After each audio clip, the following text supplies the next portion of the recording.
International है। आप सुन रहे हैं अपनी दोस्त और होस्ट लीला भट्ट के साथ चीनी कहानी कार्यक्रम।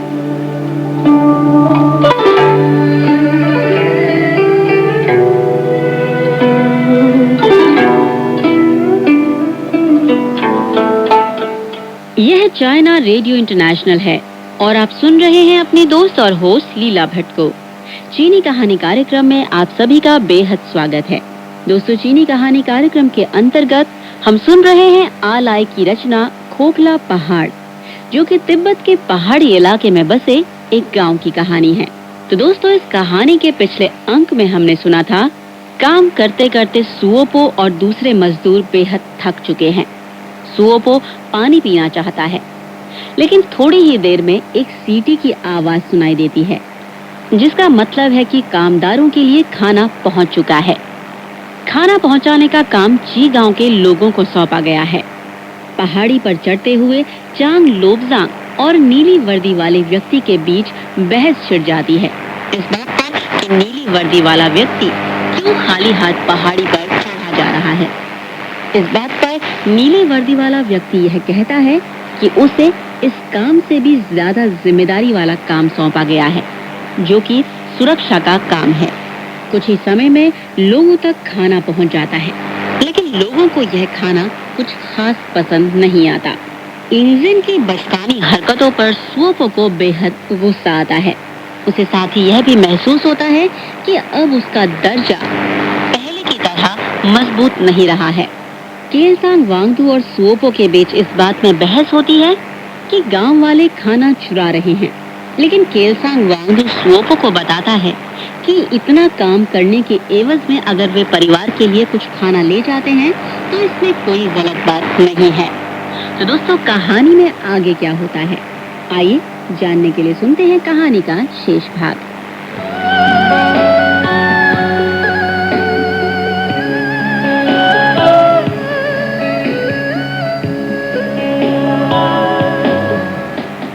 यहाँ जो कैंप लगाए गए थे, उनके लिए खाना पहाड़ों से दूर शहर से आता था, लेकिन अब गांव से भी इसकी व्यवस्था होने लगी थी। अगले कुछ दिनों में ची गांव के दर्जनों मवेशी काटे गए और खाए गए। जब भी किसी जानवर को मारा जाता, आग बुझाने वाले कमांड सेंटर का अधिकारी अपने तंबू के बाहर एक नोटिस लगा देता, जिसमें गांव वालों से कहा जाता था कि वे आकर मुआवजे की रकम ले जाएं। पहली बार जब केलसांग वांगडू और गांव का अकाउंटेंट पैसे लेने आए, तो मेज के सामने दो लोग बैठे हुए थे, जिनमें से एक ने लाल किताब की एक प्रति निकाली, उनके सामने उसे हवा में लहराया और बोला, हमारे महान नेता ने निर्देश दिया है कि जनता से हम सुई और धागा भी मुफ्त में नहीं लेंगे और अपनी जरूरत की जिस चीज को भी हम लेंगे उसका भुगतान करेंगे। इसके बाद दूसरे व्यक्ति ने अपने पास रखे बटुए से पैसा निकाला। उसने कहा, 3 मवेशी, 2 भेड़े और किसी की बाल्टी का नुकसान हुआ। यहाँ निशान लगाओ और यहाँ भी, और दस्तखत करो। अच्छा, तुम कर नहीं सकते? इसके बाद उसी छोटे बैग से एक मुहर निकालकर उस कागज पर वह लगा देता। कमांड सेंटर से बाहर निकलते हुए केलसांग वांगडू ने एक ठंडी सांस ली और कहा, काश आग जैसी आफत झेले बिना हमारे लोगों को अपनी सोच का विस्तार करने का ऐसा मौका मिला होता। चलो, यह आग भी एक वरदान ही साबित हुई। उसके पीछे से किसी की परिचित आवाज आई, दुनिया में कोई इतना खुशकिस्मत नहीं होता। अरे, वो है? केलसांग ने ऐसी हैरानी से देखा जैसे उसने किसी भूत को देख लिया हो। हाँ, यह मैं ही हूँ। क्या तुम निकाल दिए गए थे? हाँ, मुझे हटा दिया गया था, लेकिन आज मैं आग बुझाने में मदद देने के लिए यहाँ मौजूद हूँ। ओल्ड वे के चेहरे पर एक गर्व का भाव था। उसने आगे कहा, उन्होंने मुझे हटा तो दिया था, लेकिन इन मामलों में वे बिल्कुल अनाड़ी थे, इसलिए उन्हें मेरी सलाह की जरूरत महसूस हुई। क्या तुम्हारी ही सलाह पर यहाँ हर रोज मीटिंगें और सभाएं होती हैं? केलसांग ने हंसते हुए कहा, अगर पिछले दिनों से हवा के उल्टी दिशा में बहने की वजह से आग पर काबू नहीं हुआ होता, तो अब तक सब कुछ समाप्त हो जाता। ओल्ड वे ने आसमान की ओर देखा। आसमान बिल्कुल साफ था और बादलों का कोई भी नामो निशान नहीं था, लेकिन हवा बहुत तेज चल रही थी। चेहरे पर चिंता का भाव लाते हुए उसने कहा, यह हवा लंबे समय तक तुम्हें मदद नहीं पहुंचाने वाली। इन सब के बावजूद आग फैलने से रोकने वाले इलाके के निर्माण पर काम बहुत धीमा चल रहा है। केलसांग ने टिप्पणी की, लेकिन तब भी तुम लोग लगातार मीटिंगें करते जा रहे हो। ओल्ड वे ने ठंडी सांस लेते हुए कहा, बस थोड़ी ही देर में एक और मीटिंग शुरू होने वाली है। इसके बाद ओल्ड वे के चेहरे पर कुछ अजीब से भाव नजर आए। उसने केलसांग को अपनी ओर खींचा और किनारे ले जाकर बहुत ही धीमी आवाज में उससे पूछा, तुम ईमानदारी से मुझे बता दो कि क्या दोरजी यहाँ है? दोनों के बीच लंबी खामोशी रही। उसके बाद केलसांग ने स्वीकार में अपना सिर हिलाया। ओल्ड वे ने हड़बड़ाते हुए कहा, अगर तुम जानते हो तो तुम्हें उससे खुद को अलग कर लेना चाहिए। ऐसा करने से चीगांव बेहतर स्थिति में होगा। बेहतर स्थिति में होगा? तुम्हारा इससे क्या मतलब है? हमें अब और मीटिंगों की जरूरत नहीं है। अगर उन्होंने यह सिलसिला जारी रखा तो काम पूरी तरह ठप पड़ जाएगा। केलसांग ने अपनी कमीज की बाहें नीचे खींची, जैसे ठंड बढ़ गई हो। उसने कहा, मुझे सचमुच कुछ नहीं पता है। अगर नहीं पता है तो जंगलों में जामकन गोनबो क्या कर रहा था? वह किसके लिए खाना पहुंचा रहा था? केलसांग का समूचा शरीर ऊपर से नीचे तक थर्रा गया। ओल्ड वे, हम लोग एक दूसरे को कितने लंबे समय से जानते हैं और फिर भी तुम अपनी पुरानी चालबाजी अभी भी हमसे कर रहे हो। केलसांग ने बहुत पहले से, जब से बौद्ध विहार बंद हुआ, खुद को अच्छे कामों में ही लगा दिया था। ओल्ड वे ने अपनी चालबाजियों से उस मंदिर का पता कर लिया था जिसे गांव वालों ने चोरी छिपे जंगल की एक गुफा में बनाया था, और फिर ओल्ड वे ने उसे नष्ट कर दिया था। लामा जामकन गोनबो की सार्वजनिक भर्त्सना करने और उसके खिलाफ संघर्ष चलाने में उसने अपने 3 दिन बिताए थे। दूसरा मौका महान छलांग वाले अभियान के दौरान हुआ था, जब गांव वालों ने चुपके से थोड़ा गेहूं छिपा कर रख लिया था, जबकि उनसे यह उम्मीद की जाती थी कि वे इस गेहूं को कम्यून को दे देंगे। इस बार भी गांव वालों के खिलाफ ओल्ड वे की चाल ही काम आई। इस अपराध के भुगतान के रूप में गांव वालों को एक आदमी की जान से हाथ धोना पड़ा। अनाज गोदाम का जो इंचार्ज था, उसने खुद को फांसी लगा ली थी। इसके बाद से गांव वालों के प्रति ओल्ड वे का रवैया थोड़ा नरमी का हो गया था, और उसकी ही वजह से कुछ ऐसे अपराधी भाग सके जो अगर नहीं भागते तो शायद भीषण दुर्भाग्य के शिकार होते। केलसांग वांगडो उन्हीं अपराधियों में से एक था। देखा जाए तो वह उनका सरगना था। ओल्ड वे ने जबरन हंसते हुए कहा, मैं पक्के तौर पर नहीं कह सकता कि अतीत में मैंने जो किया वह सही था या गलत, लेकिन एक बात तो तय है कि मैं इस जंगल को बचाना चाहता हूँ। अगर यह जंगल आज जल जाता है तो क्या इससे कोई फर्क पड़ेगा? कल तो इसे कटना ही है। केलसांग ने कहा, नहीं, इससे जरूर फर्क पड़ेगा। मुझे यह नहीं पता कि क्या फर्क पड़ेगा, लेकिन पड़ेगा। इन बातों को छोड़ो, बस यह जानना चाहता हूँ कि दोरजी वापस आया या नहीं आया। मुझे कुछ नहीं पता। अब मैं तुम्हें एक जानकारी देना चाहूंगा। जामकन गोनबो को पहले ही गिरफ्तार कर लिया गया है। इसके बाद उसने एक तंबू की ओर इशारा करते हुए कहा, वे लोग वहां उससे जिरह कर रहे हैं। सुओपो भी वही है। वह इसलिए वहां है क्योंकि कमांड सेंटर चाहता था कि गांव का कोई व्यक्ति वहां मौजूद रहे। सूरज की रोशनी तेज होती जा रही थी, लेकिन केलसांग को अपनी रीढ़ की हड्डियों में ठंड की चुभन जैसी लग रही थी। मैं वहां क्यों नहीं हूँ? मैं तो प्रोडक्शन टीम का नेता हूँ। तुम एक संदिग्ध व्यक्ति हो। केलसांग ने अचानक सूख रहे होठों पर जुबान फेरी। तो क्या तुम्हें मुझको भी गिरफ्तार नहीं कर लेना चाहिए? ओल्ड वे ने अपने गुस्से पर काबू पाते हुए कहा, मैं तुम्हें यह बताने आया था कि क्या हो रहा है। पूरी तस्वीर तुम्हारे सामने रखना चाहता था।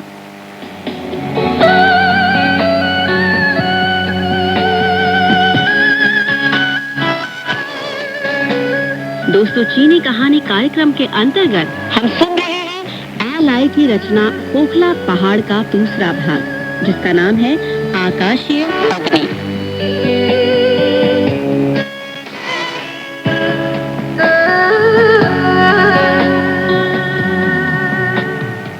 ओल्ड वे ने कहा कि जिस हवा की वजह से पिछले 2 दिनों से आग का बढ़ना रुका हुआ है, वह प्रकृति की एक ऐसी परिघटना है जो आग की वजह से ही पैदा हुई है।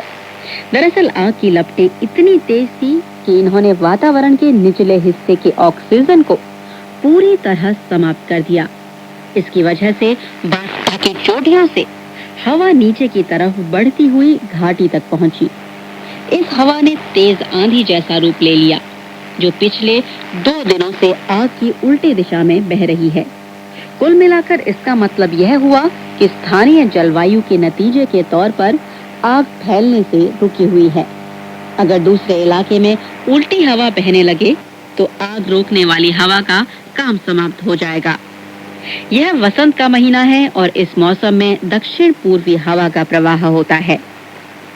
सारा मामला मौसम और हवाओं का है, लेकिन गांव में यह अफवाह फैली हुई थी कि यह सारा कुछ ओझा दोरजी के प्रताप से हो रहा है।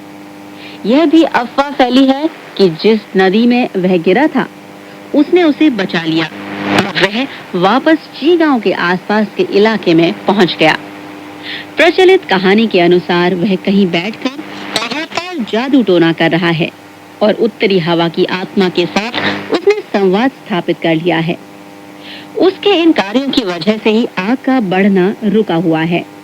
केलसांग को पहले से ही पता था कि दोरजी ने पिछले कुछ दिन एक गुफा में छिपकर बिताए हैं। इसमें भी कोई संदेह नहीं कि वह वहां दिन रात कुछ जादू कर रहा है। लेकिन यह अफवाह किसने उड़ाई? दोरजी एक फरार अपराधी था, इसलिए सार्वजनिक रूप से वह किसी भी तरह अपने को पेश नहीं कर सकता था। केलसांग ने अनुमान लगाया कि क्या जामकनगोनबो ने यह अफवाह उड़ाई थी। इस भूतपूर्व लामा ने बौद्ध विहार छोड़ने के बाद वहां के उपदेशों की अवहेलना करते हुए शराब पीना शुरू कर दिया था और हालांकि पीते समय वह बहुत एहतियात बरतता था, लेकिन अगर उसने अधिक पी ली तो उसकी जुबान पूरी तरह बेकाबू हो जाती थी। कुछ ही दिनों पहले जामकनगोनबो उसके घावों का इलाज करने गुफा में गया था। वहां उसने देखा कि दोरजी अपने हाथ में लोहे का एक भारी डंडा लिए कुछ जादू टोना कर रहा था। लामा को देखने के बावजूद दोरजी एक क्षण के लिए भी नहीं रुका। उसने कहा कि वह हवा को 10 दिनों तक बहने के लिए कहेगा और फिर कहेगा कि वह पलट जाए ताकि जले हुए जंगलों की आग को पूरी तरह बुझा दे। इसके बाद विनाश का यह सिलसिला आगे नहीं बढ़ सकेगा। जामकनगोनबो ने खुद ही देखा था कि भागने के दौरान दोरजी को कुछ अंदरूनी चोटें लगी थी। इनके इलाज के लिए उसने जड़ी बूटियों से बना एक पाउडर दिया, लेकिन लामा को यह भी पता था कि अंदरूनी घाव को ठीक होने के लिए भरपूर आराम की जरूरत होती है। जब तक वह खुद को जादू टोने में लगाए रखेगा, उसे आराम नहीं मिल सकता और फिर वह चाहे कितनी भी दवा क्यों न ले ले, अंदरूनी घाव किसी भी हालत में भरेंगे नहीं। इसलिए जामकनगोनबो ने दोरजी से आग्रह किया कि वह आराम करे, लेकिन दोरजी ने उससे कहा, तुमने देखा नहीं कि हवा कैसे पलट गई है? तुम देख नहीं रहे हो कि उसने आग को आगे बढ़ने से रोक दिया है? अगर तुम आराम नहीं करोगे तो अंदरूनी रक्तस्राव रोकने के लिए मैं कुछ भी नहीं कर पाऊंगा। लामा ने जवाब दिया। दोरजी ने चेहरे पर एक उदास मुस्कान के साथ कहा, अंदर खून का बहना रोका जा सकता है या नहीं, यह तुम लामा लोगों का मामला है। हर हाल में मुझे मरना ही है। मैं चाहे जिंदा यहाँ से निकल जाऊं और जेल में मरूं, या यहीं जादू टोना करते हुए थक कर मर जाऊं। और उन सुनहरे हंसों का क्या हुआ जो उड़ गए? अगर ची गांव को बचाया जा सका तो मैं जंगल की रक्षा करने वाले अभिभावक की आत्मा के रूप में अगला जन्म लूंगा। दोरजी लगातार बोलता रहा। उसने कहा कि वह इस दुनिया में अकेला है और अगर उसकी मृत्यु हो गई तो उसके लिए कोई रोएगा नहीं, लेकिन अगर इस आग को रोका नहीं जा सका तो समूची घाटी आंसुओं में डूब जाएगी। अगर अपनी जान देकर वह अनेक परिवारों के आंसुओं को रोक सकता है, तो वह अपनी मृत्यु को अपने लिए धन्य मानेगा। एक लामा के रूप में जामकन ने हमेशा दोरजी के प्रति दुर्भावना ही पाली। हालांकि दोनों के बीच कोई व्यक्तिगत रंजिश नहीं थी। होता यह था कि बौद्ध धर्म मानने वाले भिक्षु लोग हमेशा अपनी कट्टरता को और खुद को सही मानते थे और जादूगरों तथा ओझाओं को दुष्टता के मार्ग पर चलने वाले बेईमानों की श्रेणी में रखते थे।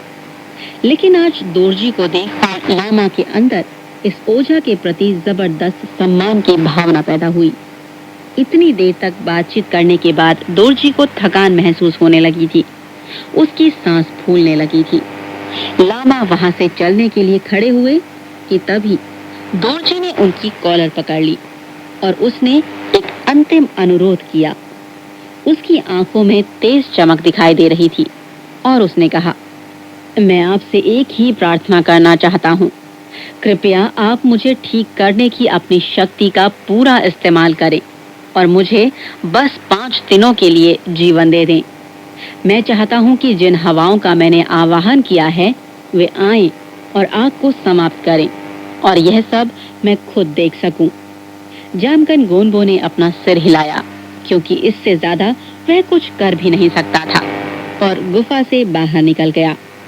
उसने दोरजी की जो हालत देखी थी उससे उसे लग गया था कि यह व्यक्ति 2 दिन से ज्यादा जिंदा नहीं रह सकता। वापस गांव में आने के बाद लामा खाना लादने वाले उन लोगों के समूह में शामिल हो गया जो पहाड़ से नीचे उतर रहे थे। उसने जब उन लोगों को देखा तो वे नदी के किनारे बैठकर बंद डिब्बों से निकालकर मटर और मछली खा रहे थे। जामकन गोनबो भी उनमें शामिल हो गया। अपने परिवार का वह अकेला ऐसा सदस्य था जो सही अर्थों में खुद को गांव वालों के जीवन के साथ घुल मिलकर रहता था। जब से गेला की मृत्यु हुई उसके परिवार और गांव के शेष लोगों के बीच एक खाई पैदा हो गई थी, क्योंकि गेला की मृत्यु की आंशिक जिम्मेदारी गांव वाले इसके परिवार को ही देते थे। समूची स्थिति उसके भतीजे एनबो के लिए बहुत ही दुखदायी थी, जिसने गांव के सामने अपनी गर्दन झुकाने से हमेशा इनकार किया था। इसलिए अब जामकन गोनबो के ऊपर यह जिम्मेदारी आ पड़ी थी कि वह अपने परिवार की ओर से थोड़ी विनम्रता का प्रदर्शन करे, ताकि दोनों मृत बच्चों की मौत को भुलाने में मदद मिल सके और पड़ोसियों के साथ पहले जैसे संबंध फिर कायम हो सके। इसी भावना के साथ जामकन गोनबो गांव वालों के साथ हर काम में सक्रिय रूप से भागीदारी करता था। लोगों से घुलने मिलने का अगर कोई निमंत्रण उसे मिलता तो वह कभी इनकार नहीं करता और यही वजह थी कि आज वह खाना ढोने वालों के साथ बैठा हुआ था।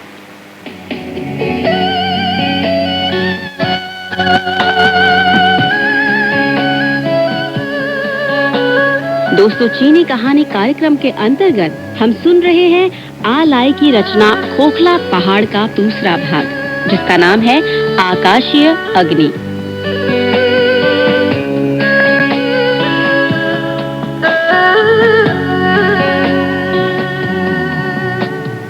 दोरजी के साथ हुई बातचीत से वह इतना प्रभावित था कि गांव की तरफ वापस लौटते समय वह लगातार मन ही मन अफसोस जाहिर करता रहा और ठंडी सांसें लेता रहा।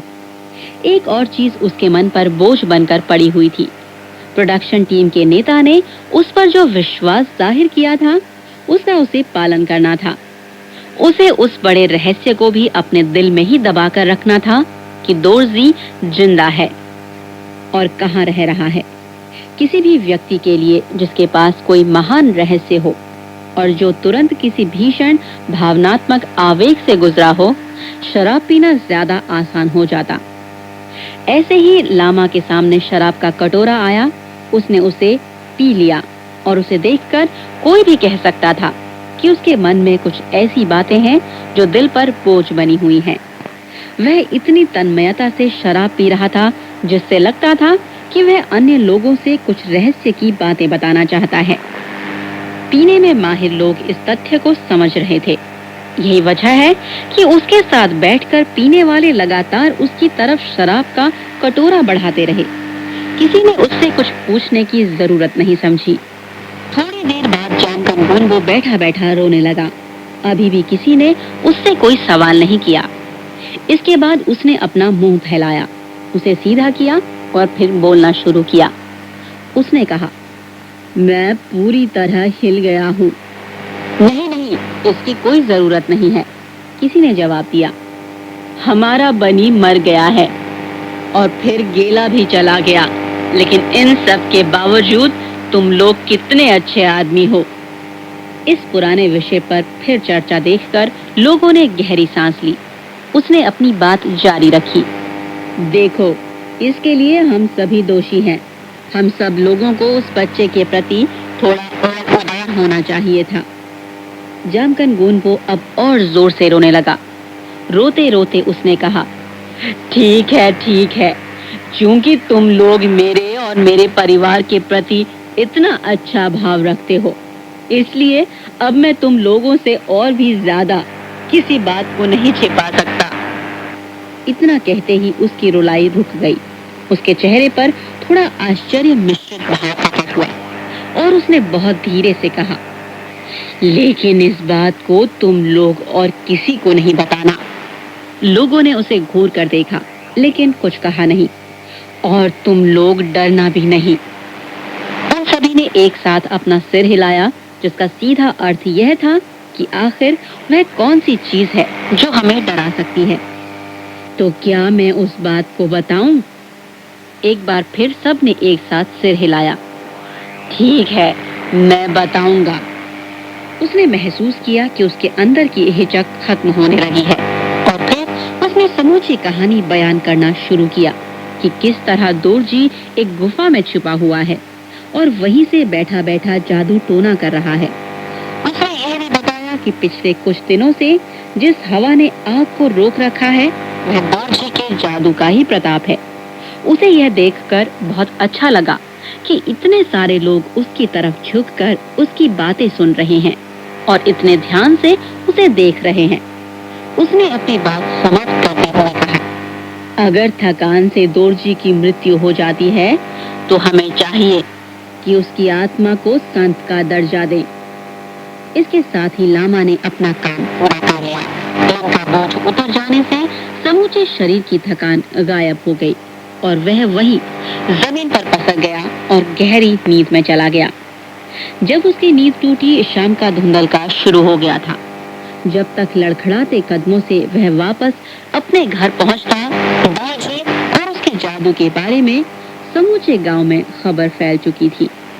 अगले दिन यह कहानी उन लोगों के कानों तक भी पहुंची जो इस गांव के नहीं थे। जरूरी नहीं कि आमतौर पर ऐसा होता हो, लेकिन गांव के रहस्यों के बारे में बाहर के लोगों के लिए कुछ भी जानना आमतौर पर असंभव होता है, भले ही वह बात गांव के सभी लोगों तक क्यों न पहुंच गई हो। अगर ओल्ड वे नहीं होता तो दोरजी के जिंदा बचे रहने का रहस्य गांव वालों के लिए रहस्य ही बना रहता, लेकिन ओल्ड वे ने सारी चीजों को एक दूसरी दिशा दे दी थी। यह सही था कि अतीत में उसने कई ऐसे काम किए थे जो लोगों के बीच लोकप्रिय नहीं हो सके, लेकिन इन सब के बावजूद गांव के लोगों ने हमेशा उसे एक भला आदमी माना था। इसके अलावा अब चूंकि उसे उसके पद से हटा दिया गया था, इसलिए उसकी मौजूदगी से लोगों के लिए कुछ खास खतरा भी नहीं था। वह इतना चिंतित और परेशान दिखाई देता था कि कुछ लोग उसके लिए अफसोस भी जाहिर करते थे। अतीत में जब भी चीगांव के लोगों ने अधिकारियों के आदेशों का पालन करने से इनकार किया, तो हमेशा ओल्ड वे को ही बीच बचाव करने के लिए भेजा जाता था। उसने कभी गांव वालों पर सरकारी आदेशों को थोपने की कोशिश नहीं की। उल्टे वह गांव वालों से कहता, अगर तुम लोग सचमुच यह गलती करना चाहते हो तो मैं भी तुम्हारे साथ ही इस गलती को करूंगा। यही बात उसने उस समय भी कही थी जब समूचे गांव ने अनाज पर लगा टैक्स देने से इनकार कर दिया था। जब गांव के लोगों ने चरागाहों में उगे झाड़ झंखाड़ से मुक्ति पाने के लिए आग लगा दी थी, उस समय भी उसने यही कहा था कि उसे ऐसा कोई व्यक्ति नहीं मिला जिसे वह गिरफ्तार करे। देखा गया कि गांव में पेड़ों को काटने के लिए लोगों को गोल बंद करने वह आया, लेकिन लोग इसके लिए शुरू में तैयार नहीं हुए और उस समय भी उसका रुख पहले जैसा ही रहा। आज ओल्ड वे को बहुत पछतावा हो रहा था। उसने कहा, मैंने तुम लोगों को मना किया था कि आग मत लगाओ, लेकिन तुम नहीं माने। मैंने दोरजी से कहा था कि वह ईमानदारी से रहे, लेकिन नहीं, उसे भागना पड़ा। इस बार तुम लोगों ने गंभीर गलती की है। अब मुझसे किसी तरह की मदद की उम्मीद मत करना।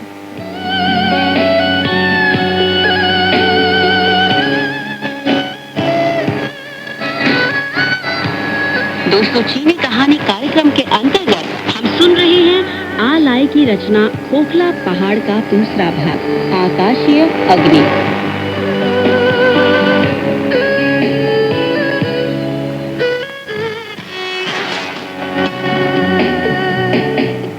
ओल्ड वे की इस तरह की बातों को सुनकर गांव वालों को काफी चिंता हुई। अधिकारियों से आए संदेशों को समझने में उन्हें बहुत दिक्कत होती थी, क्योंकि वे संदेश हमेशा बदलते रहते थे और उनसे निपटना तो और भी कठिन लगता था। ऐसे में वे हमेशा ओल्ड वे पर ही भरोसा करते। वैसे वह किसी ऊंचे पद पर नहीं था, तो भी गांव वालों और अधिकारियों के बीच एक पुल का काम करता था। ची गांव में जो कुछ होता था उससे वह बहुत अच्छी तरह वाकिफ था। उसे तुरंत ही अंदाजा लग गया कि कहीं कोई गुपचुप मामला चल रहा है। आखिर में उसे खुद इसकी कोई छानबीन भी नहीं करनी पड़ी। गांव के किसी ने अपने आप ही आकर उससे कहा, मैं तुमसे जो बताने जा रहा हूँ उसे किसी से न बताना। हमें सुओपो और उसके जन मिलिशिया से भी बताने का साहस नहीं हुआ, जबकि वे ची गांव के ही हैं। पार्टी के प्रति हमेशा से वफादार रहे ओल्ड वे ने समय गंवाए बिना पार्टी तक वह सारी बात पहुंचा दी जो उसकी जानकारी में आई थी। कोई भी ईमानदार आदमी कोई काम गुपचुप तरीके से नहीं करता है। ओल्ड वे ने केलसांग वांगडू से कहा, जैसे ही मुझे जानकारी मिली मैंने पार्टी तक खबर पहुंचा दी। क्यों? केलसांग ने पूछा। ओल्ड वे ने किसी कहावत के अंदाज में जवाब दिया, कोई अफवाह जब बुद्धिमान आदमी तक पहुंच जाती है तो उसका फैलना रुक जाता है। हम अब यहाँ और अफवाहें नहीं फैलने देना चाहते। तुम किसी ऐसी घटना को अफवाह कैसे कह सकते हो जो सचमुच घटित हुई है? ओल्ड वे हंसने लगा। देखो, तुमने भी अब इसे स्वीकार कर लिया है। मैंने कुछ स्वीकार नहीं किया। हे प्रोडक्शन टीम के नेता, क्या तुमने अभी यह नहीं स्वीकार किया कि यह सच है? क्या तुमने जो कहा उसका मतलब इसे स्वीकार करना नहीं हुआ? बहरहाल जो मैं तुमसे सुनना चाहता हूँ वह मैंने सुन लिया। केलसांग वांगडू को खींचता हुआ वह तंबू के अंदर ले गया। कुछ लोग घेरा बनाकर बैठे थे और उनके बीच जामकन गोनबू सिर झुकाए बैठा था। केलसांग ने लामा की ओर लात तानते हुए कहा, तुमने मेरी सारी योजना को मिट्टी में मिला दिया। सुओपो हल्की हल्की मुस्कान के साथ केलसांग को देखता रहा। ठीक है, केलसांग ने कहा, मैंने ही उसे छुपाया था। नेता ने तत्काल अपनी प्रतिक्रिया दी। फौरन एक घोषणा की जाए। वर्ग संघर्ष के क्षेत्र में एक नया आंदोलन पैदा हुआ है। कुछ ऐसे लोग हैं जो राज्य के जंगलों में लगी भीषण आग का फायदा उठाकर सामंती अंधविश्वासों को बढ़ावा देने में लग सकते हैं और जो हमारी महान सर्वहारा सांस्कृतिक क्रांति जैसी अभूतपूर्व परिघटना को नष्ट करने के प्रयास में लगे हैं। ओल्ड वे ने तुरंत हस्तक्षेप करते हुए कहा, आप ऐसा नहीं कर सकते। आग रोकने वाले क्षेत्र के निर्माण के काम को फिर नहीं रोका जाना चाहिए। जो लोग साजिश कर रहे हैं उनका पहले ही पता लगाया जा चुका है। फिर ऐसी हालत में क्यों नहीं उन लोगों को संबद्ध सरकारों को सौंप दिया जाए और सरकारों को ही उनसे निपटने की जिम्मेदारी दे दी जाए। नेता ने एक हल्की मुस्कान बिखेरते हुए कहा, ओह ओल्ड वे, क्या तुम यह कहना चाहते हो कि तुम ही संबद्ध सरकार हो? क्या एक समय तुम इस जगह के इंचार्ज नहीं थे? तुम खुद देखो कि किस तरह गड़बड़ी फैलाने वाले इन लोगों ने अपने सामंती अंधविश्वासों से दंगा फसाद शुरू किया। लिu शाओची के संशोधनवादी रास्ते पर चलते हुए संबद्ध सरकार का यही नतीजा निकला और फिर भी तुम संबद्ध सरकार की ही बात कर रहे हो। गजब है। ओल्ड वे ने दलील देनी चाहिए। अतीत में मैंने जरूर गलतियां की, लेकिन जब मैं यह कह रहा हूँ कि सरकारी संस्थाएं नए लोगों के हाथों में चल रही हैं, तो क्या मैं सही नहीं हूँ? नेता ने अपनी मेज पर हाथ पटकते हुए कहा, तुम्हारे शब्दों और तुम्हारे व्यवहार से महान सांस्कृतिक क्रांति के प्रति मजाक उड़ाने की गंध आ रही है।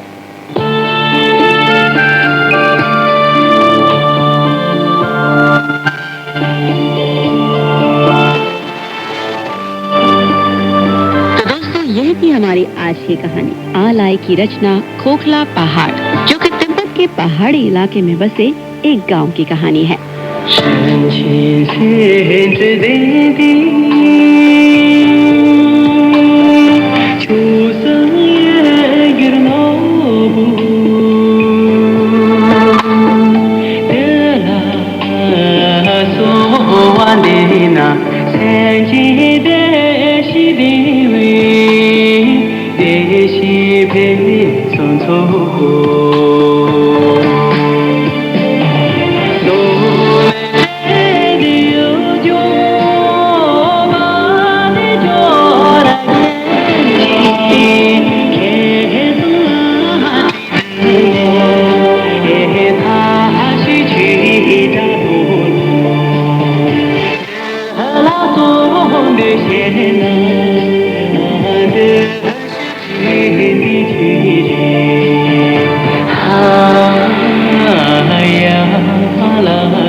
दोस्तों, अभी आप सुन रहे हैं तिब्बती गायिका च्यांग यांग चोमा की आवाज में तिब्बती गीत, जिसका नाम है जन्मभूमि का प्यार। इस गीत में पठारी मैदानों के प्राकृतिक सौंदर्य और रहस्य, तिब्बती लोगों की नेकदिली और भलाई तथा जन्मभूमि के प्रति उनके गहरे प्यार को अभिव्यक्त किया गया है।